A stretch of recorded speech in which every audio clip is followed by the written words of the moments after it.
Anticiencia, superstición y muerte. Miren,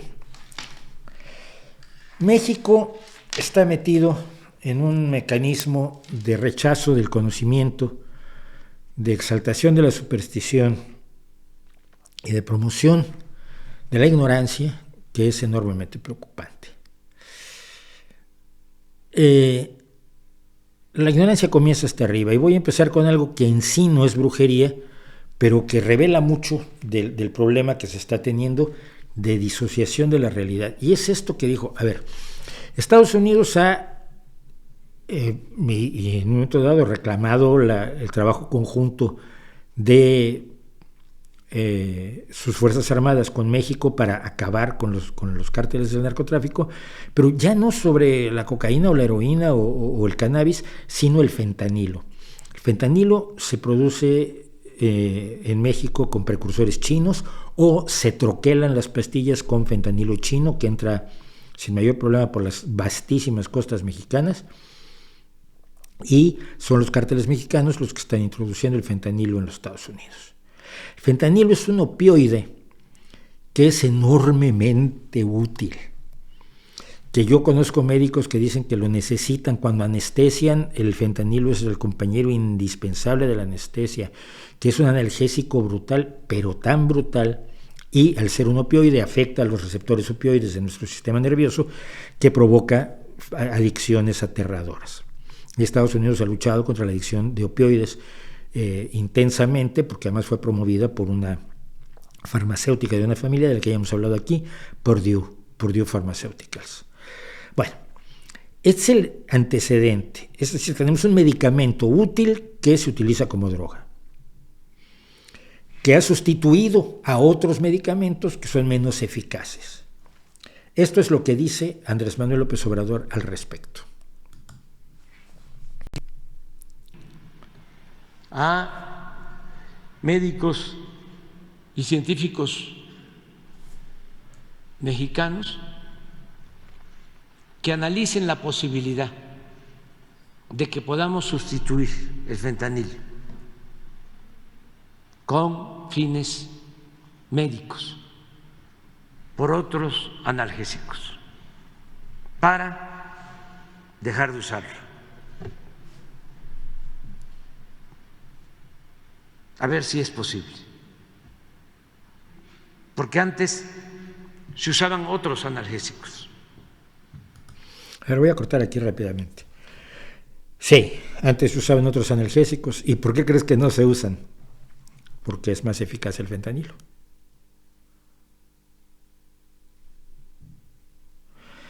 Y esta idea de que el futuro está contenido en el pasado y que hay que ir al pasado para conquistar el futuro es de lo que vamos a hablar ahora. Y entonces, aunque tenemos el control que no se tenía antes sobre el ingreso del fentanilo con usos médicos, de todas formas,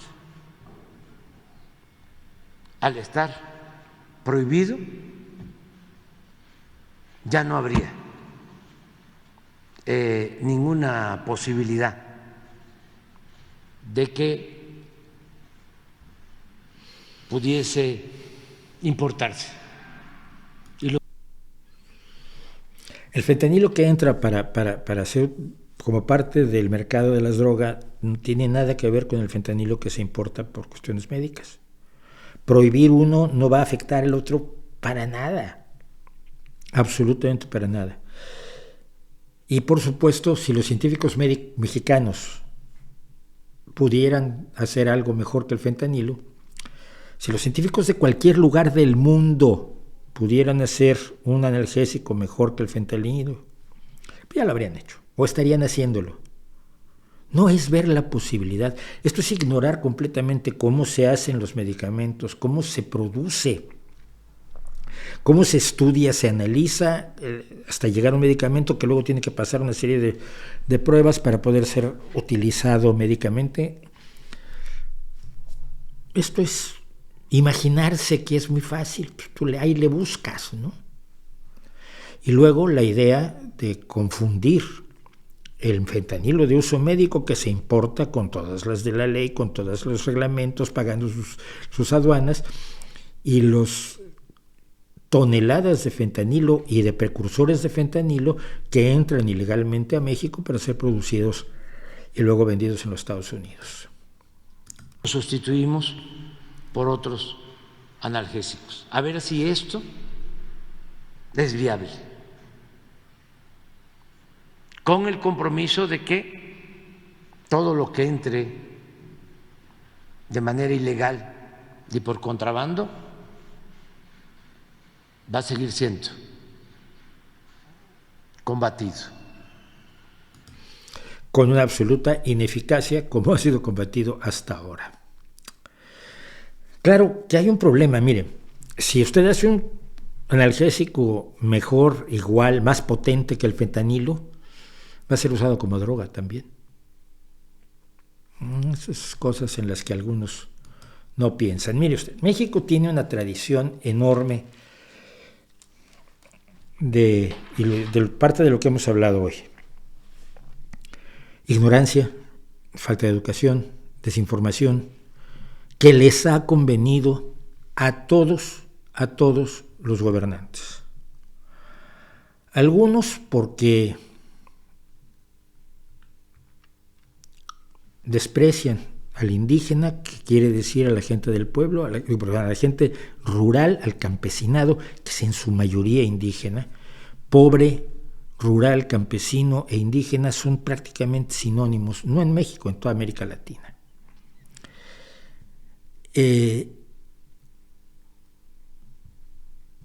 Y a quien no le ha convenido por una causa, le ha convenido por otra. Mire, si uno dice, si no sabes leer, es malo para ti, es perjudicial, es bueno que aprendas a leer. Si uno dice eso y gobierna, automáticamente se compromete a crear, desarrollar, financiar, poner en práctica, llevar a cabo y evaluar correctamente esfuerzos para alfabetizar a toda la población. Partiendo de una decisión política. Todo lo demás que he dicho es técnico. Desde cómo se hacen los programas pedagógicos más eficaces, cómo se prepara a los profesores, cómo se financian las aulas y los materiales y los libros de trabajo y los bolígrafos y todo lo que se necesite. Todo eso tiene soluciones técnicas, pero primero está la decisión política. Aprender a leer es bueno y por lo tanto vamos a emprender un esfuerzo para que toda la gente lea. Ahora, si tú dices, no, leer es malo, la lectura es un invento occidental, blanco, capitalista, maléfico y manipulador. Los aztecas no tenían alfabeto, no leían, no tenían libros. Los saberes ancestrales no dependían del alfabeto. Si esa es tu posición política, tienes el pretexto ideal para no gastar nada en alfabetizar a la gente. Y es lo que ha pasado. Es lo que ha pasado en México, en la educación, en la gestión de la ciencia misma y en las actitudes y visiones, por supuesto, del presidente de la República. Hace poco, el Senado mexicano le abrió la puerta a Robert Malone, uno de los antivacunas más radicales de Estados Unidos. Este hombre, que aunque tenga cara de buena persona, es un asesino en potencia, y probablemente no en potencia, sino que se ha cargado algunas vidas. El Rafael Espino, aquí vamos a dejar esto a un ladito. Rafael Espino dijo, eso es un senador por el partido oficial de México, por el partido del presidente, agradecía las presentaciones de los doctores Alejandro Díaz Villalobos, Robert Malone y Steve Kirsch, expertos inmunólogos internacionales, por su plática magistral sobre los efectos de la crisis de la COVID. Su plática magistral fue una plática antivacunas, y como presentó como gran investigador a este personaje que se llama Alejandro Díaz Villalobos, pues yo fui a PubMed, que es donde se concentran las publicaciones de medicina de todo el mundo, y no hay un solo artículo publicado por Alejandro Díaz Villalobos, ni uno. No ha investigado nada. Pero le puede ver la cara a un senador de la República, al que está desinformado pero que no le interesa estar informado, o que ni siquiera se imagina que está desinformado. Y eso es peligroso. La jefa de gobierno de la Ciudad de México, Claudia Sheinbaum, es doctora en física. Hizo su licenciatura en la Facultad de Ciencias en México, que es una brillante Facultad de Ciencias, grandes amigos míos de un nivel altísimo han pasado por allí, y luego hizo su doctorado en Berkeley. Y sin embargo aquí presume de que una vez en un tuit lanzado por ella, no es que le preguntaran, es que ella decide lanzar esto. Una vez me preguntaron si tenía algún amuleto. Tengo mi pulsera de Fátima, dicen que es para las buenas energías, amor y felicidad. Es un doctor en física hablando de buenas energías. ¿A cuánto de su formación, de su educación, del esfuerzo de sus profesores, del esfuerzo del país por educarla en una facultad de ciencias donde se pagan 2 céntimos al año, 2 centavos al año o menos, de colegiatura en la Universidad Nacional Autónoma de México, más lo que se gastó en Berkeley? ¿Cuánto ha tenido que olvidar para creer en las buenas energías? ¿A cuánto ha tenido que renunciar? Y así llegamos a esto, llegamos a muchas cosas. Llegamos a cómo el CONACYT ha decidido que va a promover las epistemes, o sea, las formas de conocimiento de los saberes ancestrales, sin importarle que esos saberes ancestrales sean meramente supersticiones y fantasías, que desafortunadamente no son ciertos, que son formas de hacer las cosas que no funcionaban y que por eso tuvieron que surgir otras que funcionaran mejor. Y lo que tenemos es a un secretario de salud, como el doctor Alcocer, diciendo esto. De la medicina tradicional en las comunidades indígenas y afromexicanas del país, de conformidad con lo estipulado en la ley de creación del INPI. Fíjese usted en este pequeñísimo detalle, y luego volvemos a él. Las medicinas, que no son medicinas, son prácticas curanderísticas precientíficas, son para las comunidades indígenas y a los que ahora llaman afromexicanos, que antes eran simplemente mexicanos con ascendencia africana, pero ahora ya son un grupo aparte porque la identidad así lo exige.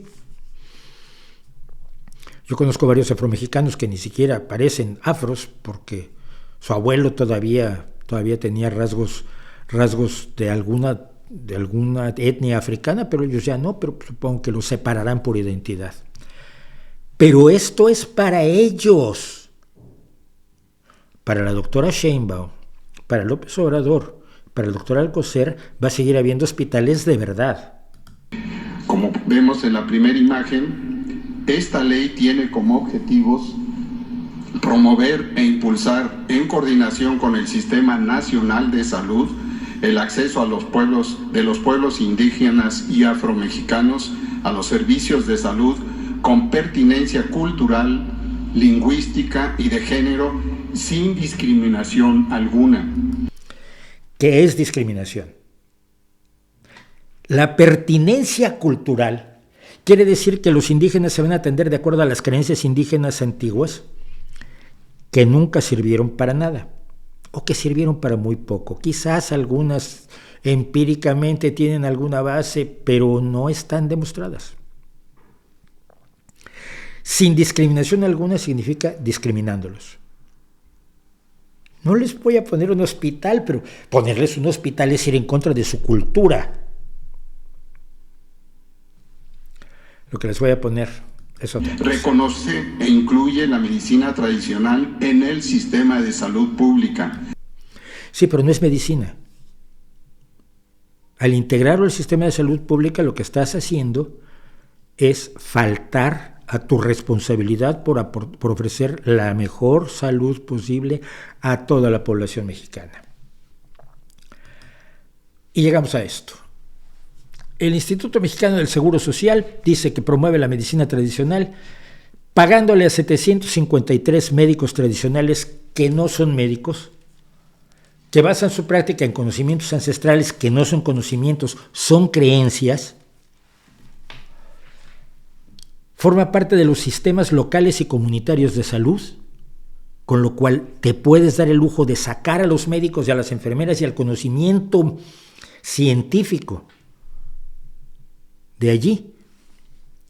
Derivan a los pacientes a las unidades de salud tras la identificación de sus padecimientos. Sí, pero ¿cómo identifica un curandero tradicional una serie de enfermedades que no se sabía que existían cuando aparecieron los saberes tradicionales? Ayer en el video de Detox hablábamos precisamente de eso. Hay docenas de enfermedades hepáticas, solo los cánceres hepáticos son 6 o 7. ¿Cómo los va a identificar alguien que lo único que sabe es que tal infusión dijo mi abuelita que era buena para el hígado? Y lo dicen de todo corazón. Pero es responsabilidad del Estado decirles no.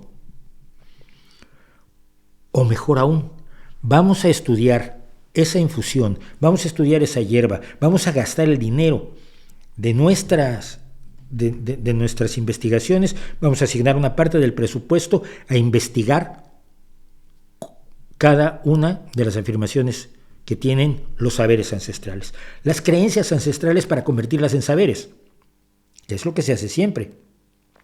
Y entonces estudias las plantas, identificas sus principios activos y si alguna tiene un principio activo que sea útil, quizás la puedas convertir en un medicamento y quizás puedas entonces validar lo que están diciendo. Pero antes no, antes es un engaño asqueroso. Especialidades: sobadores, hierberos, parteras, hueseros. Los hueseros creen que pueden cambiar de lugar los huesos, que es muy peligroso salvo cuando te zafas un hombro. Curanderos y ese vasto universo que forman otros.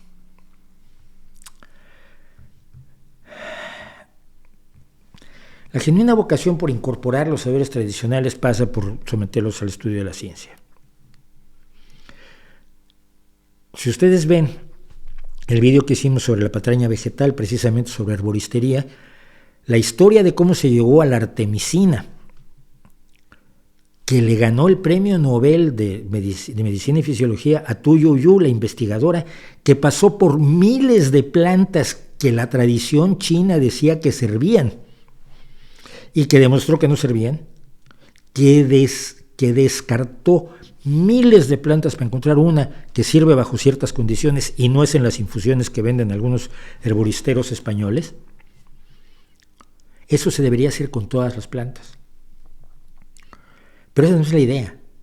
La idea es ganar una guerra cultural en la cual se les dice a los indígenas que lo que tienen vale tanto como lo que tienen los que no son indígenas o los que no viven como indígenas, aunque tengan raíces indígenas, que es mi caso, que yo tengo una abuela zapoteca. Pero decirles que se tienen que conformar con lo que tienen porque lo que tienen es tan valioso como lo que no tienen. Y es la forma más eficaz de negárselos, so pretexto del respeto, para mantenerlos donde los han mantenido toda la vida quienes los han oprimido. No me vengan a contar que esto es primero los pobres. En serio. Es una desvergüenza. Y algunos saben perfectamente que es una desvergüenza y lo peor es que callan. Esa es la mierda.